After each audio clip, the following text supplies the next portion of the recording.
दोस्तों नमस्कार। इस वक्त की लाइव तस्वीर आपको खगड़िया के युवा चेहरा जदयू नेता गौतम कुमार उर्फ भैया जी से आपको बातचीत करवा रहे हैं। तो आज फिलहाल हम जानकारी लेंगे 2025 की विधानसभा पर और इनके जो बिजनेस का कुछ जानकारी है, रियल एस्टेट का इनका कारोबार भी है। हम इस मैटर पर भी जानकारी लेंगे और ख़ास करके हम विशेष तौर पर राजनीति की बात करेंगे। सबसे पहले मैं अपने चैनल और ये भारत की आवाज़ और बिहार जलके पर आपका बहुत बहुत स्वागत है। सबसे पहले सभी दर्शकों को नया वर्ष जो आने वाला है उसकी शुभकामनाएं। और सर जी बहुत बहुत धन्यवाद, आपने समय निकाल के हमारे पास आया जी। तो देखिए, सबसे पहले आपने दो प्रश्न पूछा, एक राजनीति से संबंधित, दूसरा मेरा बिजनेस से संबंधित। तो राजनीति से संबंधित मैं बता दूं, मैं 2012 से जनता दल यू में सक्रिय रूप से कार्यरत हूं। पहले मैं अधिवक्ता प्रकोष्ठ का जिला अध्यक्ष था। 4 साल अधिवक्ता प्रकोष्ठ का जिला अध्यक्ष रहने के बाद मैं तकनीकी प्रकोष्ठ का जिला अध्यक्ष रहा। उसके बाद मैं वर्तमान में बिहार प्रदेश महासचिव हूँ व्यवसायी प्रकोष्ठ में, और अपना मैं कार्य क्षेत्र बनाया हुआ हूँ। बेलदौर विधानसभा से मैं मेहनत कर रहा हूँ। पिछला 6-7 साल से हर एक शनिवार रविवार में बेलदौर विधानसभा जाता हूँ। और मेरा बिजनेस है तो फुल टाइम तो नहीं दे पाता हूँ, लेकिन हफ्ते में 2 दिन मैं हफ्ते में 2 दिन जाता हूँ और बेलदौर विधानसभा से मैं मेहनत कर रहा हूँ। लेकिन बीच में एक चर्चा था सर कि आप जो है बेलदौर से चुनाव लड़ने वाले हैं, तो उसके लिए क्या बातचीत हुई? हाँ, वही तो बता रहा हूँ, मेहनत कर रहा हूँ, अब फसल रोप रहा हूँ वहाँ पे। अगर जेडीयू पार्टी, जिसमें मैं 14 साल से कार्यरत हूँ, अगर जेडीयू पार्टी के मुखिया मुझे समझते हैं कि मुझे वहाँ से चुनाव के लिए टिकट देना चाहिए और टिकट देते हैं तो मैं पूरी ताकत के साथ वहाँ से लड़ूंगा। और अगर वे पन्ना लाल पटेल जी को देते हैं तो मैं बिल्कुल जेडीयू के खिलाफ कुछ नहीं करूँगा। मैं पन्ना लाल जी के साथ, उनके साथ साथ खड़ा रहूँगा। तो जदयू में तो एक पुराने नेता हो गए हैं पन्ना लाल पटेल जी, और आप एक नए युवा चेहरा हैं, फिर आपको क्यों नहीं? फिर कहते हैं कि उनको। सही बात है। देखिए, पन्ना लाल पटेल जी का छवि बहुत ही अच्छा है। 3 बार विधायक रह चुके हैं, लेकिन उनका एज पूरा होने है, बुजुर्ग हो चुके हैं, तो उनके बाद कोई ना कोई तो जेडीयू पार्टी देखेगी ही। ऐसा तो है नहीं कि पन्ना लाल जी पटेल का उम्र कम है या वो अभी नए नए चेहरा है, पुराने चेहरा हो चुके हैं। एक जॉब में भी एक रिटायरमेंट का उम्र होता है, तो बस वही समझिए, रिटायरमेंट का उम्र है तो कोई ना कोई तो वहाँ पे दस्तखत देगा ही। तो मैं भी जेडीयू की तरफ से मेहनत कर रहा हूँ, आगे पार्टी के मुखिया जो चाहेंगे वही होगा। अच्छी खासी आपका बिजनेस तो चल ही रहा है, लेकिन फिर भी आप हमेशा राजनीति में इंटरेस्ट ले रहे हैं। देखिए, बिजनेस अलग चीज़ है, राजनीति अलग चीज़ है।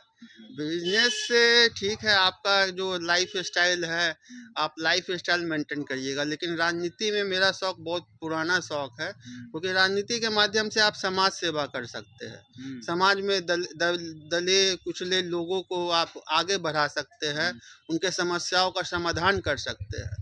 तो राजनीति में मुझे विशेष कर इसी भाव को लेकर बहुत अच्छा वहाँ पे मेरा अनुभव, और बहुत अच्छा लगता है कि उसमें मैं समाज के लिए कुछ कर सकता हूँ। बिजनेस में तो मैं सिर्फ अपने लिए जो भी करना होगा करूँगा, तो बस समाज सेवा के रूप में मैं राजनीति में सक्रिय हूँ। अच्छा, बिहार में आपको सबसे अच्छा नेता कौन लगता है? जैसे तेजस्वी यादव है, नीतीश कुमार है और पप्पू यादव जी भी हैं, प्रशांत किशोर हैं। इन चारों पांचों में से आपको देखिए, सबसे आप तो वही बात बोल रहे हैं कि जिस कुआं में रहेंगे, जिस कुआं में हम रहेंगे तो उसके मुखिया का ही तारीफ करेंगे ना। हाँ। हम जेडीयू में है तो नीतीश जी का चेहरा तो सबसे पहले आना चाहिए। और ऐसे भी आप देखिए तो नीतीश जी का चेहरा बिल्कुल साफ है। मैं 2012 से हूँ, नीतीश जी के ऊपर कोई ऐसा दाग नहीं लगा है, कोई मुख्य रूप से कोई केस नहीं हुआ है कि हाँ भाई फलना केस उनके ऊपर है। जैसे राजद में भी लगा है केस लालू यादव जी पे, फिर तेजस्वी जी पे भी केस चल रहा है। चिराग पासवान जी एक स्वच्छ छवि के नेता, उनके ऊपर कोई दाग नहीं लगा है।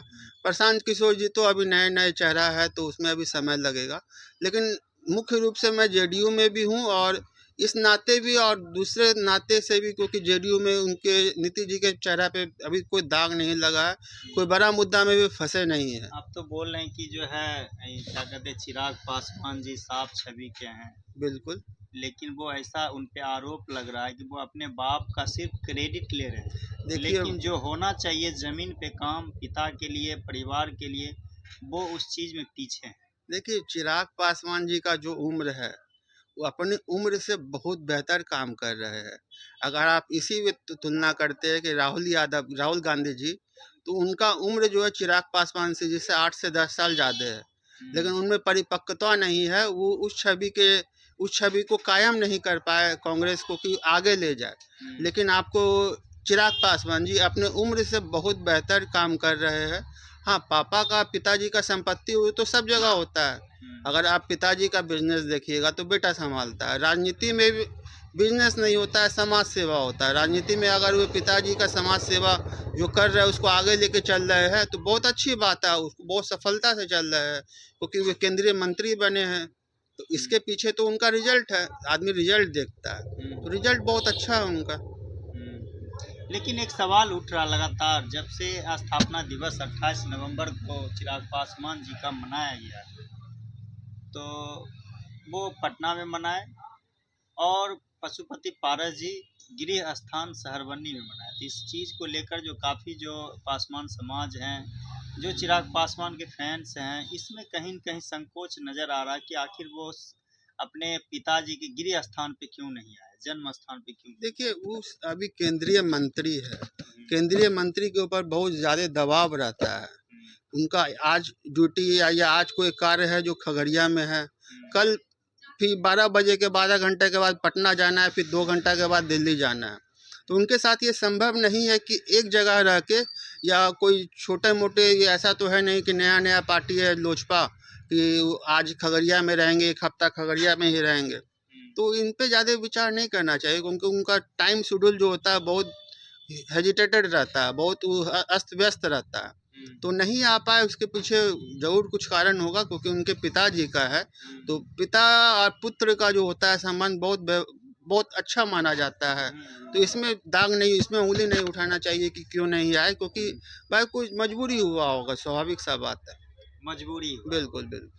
आप तो एकदम ऐसे बात कर रहे हैं जैसे लग रहा है कि उनको आप बचा रहे हैं। देखिए, बचा नहीं रहे हैं, जो स्वाभाविक सा बात है बस वही बोल रहे हैं। उनके ऊपर कोई उंगली उठता, कोई केस होता तो माना जाता कि कोई केस है, उनके ऊपर कोई क्राइम केस है, लेकिन वो साफ साफ स्वच्छ छवि के है, कुछ ऐसा है नहीं। एनडीए की बड़ा एकदम बचाव अच्छा कर नहीं, बचाव नहीं कर रहे। देखिए, एनडीए में अभी तक कोई ऐसा दाग नहीं लगा, कोई चेहरा पे कुछ ऐसा, तो एनडीए अच्छा है, स्वाभाविक सा बात है, उसमें कोई दाग नहीं लगा। दाग भी सर लगेगा तो उसको क्या होगा, सरकार तो आपकी है।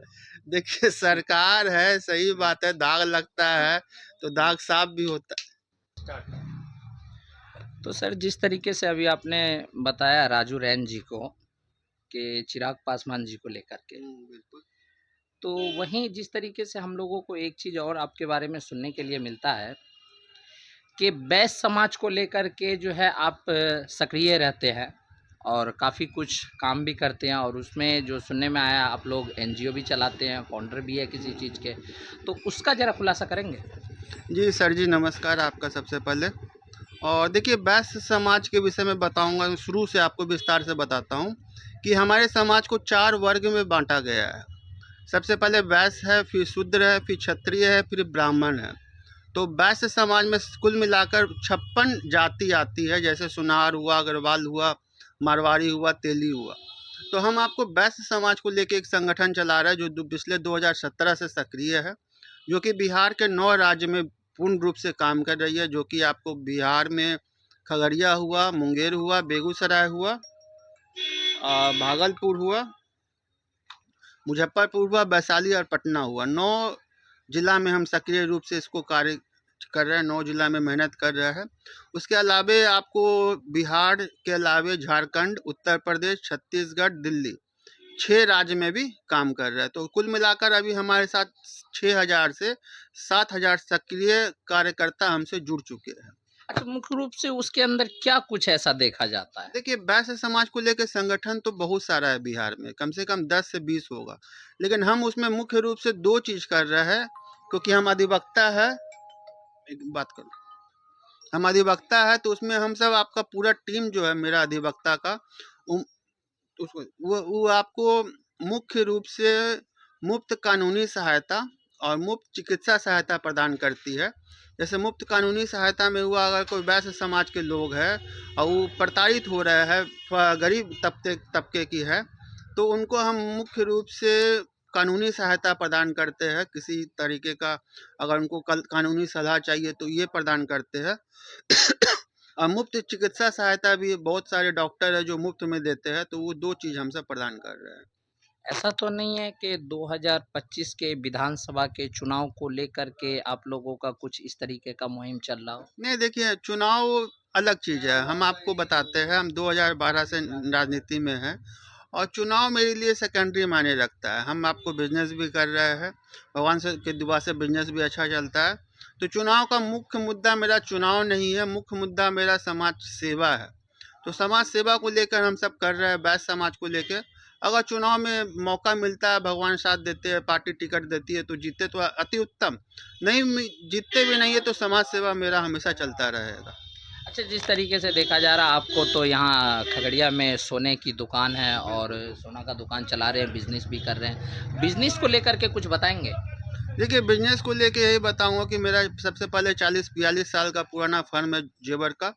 उसके साथ साथ मैं एक व्हाट्सएप फेसबुक पे भी कर रहा हूँ, पार्ट टाइम जॉब करने का ऑफर दे रहा हूँ, जिसमें आप व्हाट्सएप फेसबुक के माध्यम से काम करते हुए घर में काम बैठे हुए व्हाट्सएप फेसबुक से काम करिए, महीने का आप 10 से 20 हज़ार रुपया कमा सकते हैं। अच्छा, कहीं देखा जाता है एक चीज़ और क सर कि व्हाट्सएप और फ़ेसबुक का जिस प्रकार से अभी आपने बात कहा, तो व्हाट्सएप और जो होता है स्कैम जो होता है, तो उसपे लोग कैसे विश्वास करेगा? देखिए, इस टाइप का आपको व्हाट्सएप फेसबुक वाला जो आप बता रहे हैं स्कैम टाइप का, आपका कहना बिल्कुल सही है, क्योंकि मैं पटना जब भी जाता हूँ या पटना दिल्ली में इस टाइप का बहुत स्कैम मिलता है कि व्हाट्सएप फेसबुक से कमाएं और कुछ पैसा ठग के भाग जाती है कंपनी। तो मेरे कंपनी जो है वो ज़्यादा दिन हुआ भी नहीं, 1 साल हुआ है और हमसे लगभग 250 आदमी जुड़ा हुआ है। कौन सी कंपनी है? ये फेसबुक व्हाट्सएप के माध्यम से आप काम कर सकते हैं, जिसमें 4 तरह का काम होता है जो विस्तार पूर्वक अभी फ़ोन इससे नहीं बता पाऊँगा, लंबा समय लगेगा। लेकिन बिल्कुल ये सटीक और बिल्कुल सही चीज़ है। बहुत आदमी कमा भी रहे हैं, बहुत आदमी जुड़े भी। अगर कुछ गड़बड़ रहता तो 250 आदमी हमसे जुड़ते नहीं, लेकिन 250 आदमी जुड़े हैं, इसका मतलब काम बहुत अच्छा है। लेकिन बहुत और इस तरीके की चीज़ों लेकर के फ़ेसबुक, व्हाट्सएप को लेकर के जो है काफ़ी आदमी भयभीत भी रहते हैं, क्योंकि देखते होंगे किसी का अकाउंट खाली हो जाता हाँ, है, बिल्कुल, तो बिल्कुल। किसी का जो है फ़ोन पे से पूरा पैसा चोरी हो जाता है या किसी से नौकरी के बहाने से 10-20 हज़ार की ठगी कर ली बिल्कुल, बिल्कुल जाती है। होती है, ये सब तो होता उसपे है। कैसे लोगों को भरोसा दिलवाएँगे? देखिए, इसके लिए है ना, आप अभी तो बहुत समय लग जाएगा, आधा 1 घंटा लगेगा समझाने पे। आप इंटरव्यू के बाद एक बैठिए। शॉर्ट में ही कुछ बताएँगे? देखिए, शॉर्ट में नहीं बता पाएँगे, लंबा समय लगेगा। इसके लिए आप अपना इंटरव्यू के बाद समय दीजिए। आधा घंटा समय, 1 घंटा समय लेंगे आपका और उसके बाद बिल्कुल देंगे आपको। बहुत आदमी जुड़ा है। आप इसी से अनुमान लगाइए कि जब 250 आदमी जुड़ा है, तो कुछ तो है अच्छा, तभी तो जुड़ा है। नहीं तो 10-20 आदमी जुड़ते फिर छोड़ देते। आपको व्हाट्सएप ग्रुप हम दिखाएँगे जिसमें लगभग 210, 212 जेंट्स जुड़े हुए हैं, तो 40 से 45 महिला जुड़ी हुई है। तो कुछ तो है, सच्चाई है, बहुत बड़ा सच्चाई है। आपको ये बताएँगे तो आपको भी बहुत अच्छा लगेगा, आप भी जुड़िएगा ज़रूर इससे। अच्छा, जिस तरह अभी बता रहे हैं कि 2025 में जो है आपको जदयू से टिकट के आप दावेदारी भी कर रहे हैं हुँ। बेलदौर से, तो आपके पीछे भी तो बहुत से ऐसे लोग होंगे जो वो भी तो दावेदारी करते होंगे, आप ही को जदयू क्यों टिकट दे? देखिए, पार्टी में तो सभी एक बराबर है ना। ऐसा तो है नहीं कि जेडीयू पार्टी किसी खास व्यक्ति का है कि उनके पीछे यही राजा का बेटा राजा, राजा का बेटा राजा। तो वो तो बेलदौर से तो है नहीं कि बेलदौर में कुछ ऐसे पार्टी का है हाथ जो पुश्तैनी चल रहा है। वो तो आपको जो मेहनत करेंगे वो आगे बढ़ेंगे, सिंपल सा बात है। तो आपके कहने का मतलब है बेलदौर में जो है मतलब ये चल रहा है कि राजा का बेटा ही राजा नहीं, बनेगा। बेलदौर में ही नहीं चल रहा, बहुत ऐसा जगह है। जैसे आप लालू जी का देखिए या लालू जी के जो पुत्र है तेजस्वी तेज प्रताप जी, तो वो जहाँ से लड़ते हैं, या सरवन्नी से, या आपको क्या बोलते हैं, रामविलास पासवान जी हाजीपुर से लड़ रहे थे, तो उनका वो क्षेत्र बना हुआ है। वहाँ से चिराग पासवान जी या कोई भी लड़ेंगे तो जीतेंगे। लेकिन बेलदौर तो ऐसा कुछ है नहीं कि नीतीश जी का कुछ खास आदमी का है। तो उस सबके लिए खुला हुआ है दरवाज़ा, जो भी मेहनत करेंगे, जो भी आगे बढ़ना चाहेंगे वहाँ से आगे बढ़ सकते हैं। बहुत बहुत आपका धन्यवाद। तो अभी जिस तरीके से देख सकते थे कि 2025 की इनकी तैयारी चल रही है और बैस समाज को लेकर के भी ये कार्य कर रहे हैं, एनजीओ चला रहे हैं, जो ऐसे कई राज्य में भी इनका चल रहा है और कई जिलों में। तो अभी जो है इनके तरफ से एक जदयू के तरफ से जदयू पार्टी के लिए सक्रिय होकर के काम कर रहे हैं और 2025 में जो है ये टिकट की दावेदारी करते हैं। तो हमारी शुभकामनाएं आपके साथ रहेगी सर कि आपको टिकट मिले और आगे बढ़ें। धन्यवाद। आप लोग बिहार जेएल के चैनल को लाइक करें, सब्सक्राइब करें और कमेंट करें।